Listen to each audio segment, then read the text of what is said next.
Understand, engage, Civicate. In this video, you will learn about the basics of political ideologies, which are people's political beliefs, and we will also describe political interest groups. People sometimes use labels to describe political beliefs. You might have heard the terms liberals or conservatives. Another set of labels is left and right, where left is used to describe liberals and right is used to describe conservatives. Some people are also labeled by their political party, such as Democrats or Republicans. We are going to discuss two broad political ideologies, but it's crucial to recognize that a person's beliefs are complicated and usually defy one specific label. Liberals are often associated with the Democratic Party. They believe in the government's ability to affect change and the use of government programs to address social problems, including healthcare, education, and poverty. And they are willing to tax people more, especially the wealthy, for these programs. Liberals often expect the government to regulate business. Conservatives are often associated with the Republican Party. They believe in more limited government, restraint on government spending, and that individuals should be empowered to solve their own problems. They often advocate for policies that are helpful to businesses. Some people, but not all, who declare themselves conservative believe in traditional social values. Of course, people can have political views in between liberal and conservative. You can imagine it as a spectrum, with liberal on one end and conservative on the other. People can consider themselves liberal in some areas and conservative in others. Political ideologies affect who American citizens vote for and which party they associate with. But many people consider themselves independent of any political party. They might look at each candidate independently, and they might resist any political label.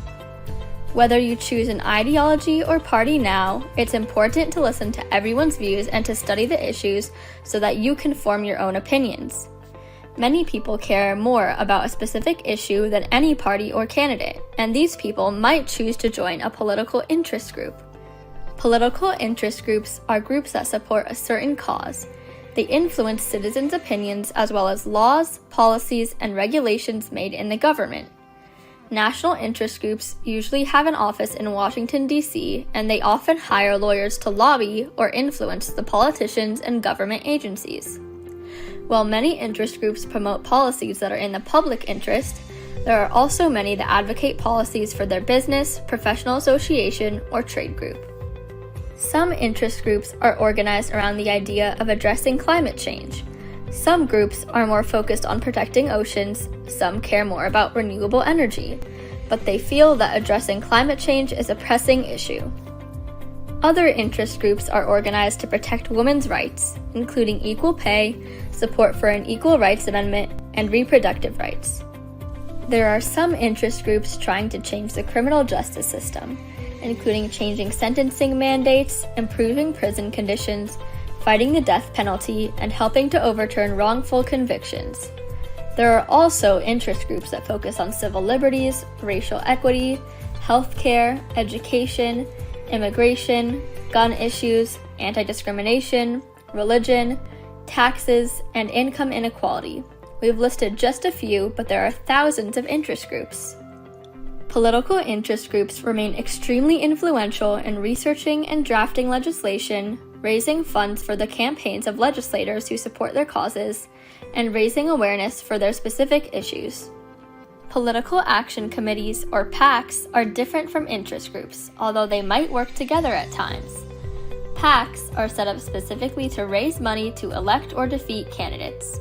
PACs usually focus on candidates, but some focus on issues. Now let's talk about some pros and cons of interest groups. Critics of interest groups worry that they undermine the idea of democracy because they only allow the wealthiest, most powerful voices to influence the government. The argument in favor of interest groups is that they help ordinary citizens have more influence and information by banding together in a group. After learning about interest groups and PACs, do you think they have too much power in our democracy? Thanks for joining us and learning about political ideologies and interest groups in the U.S.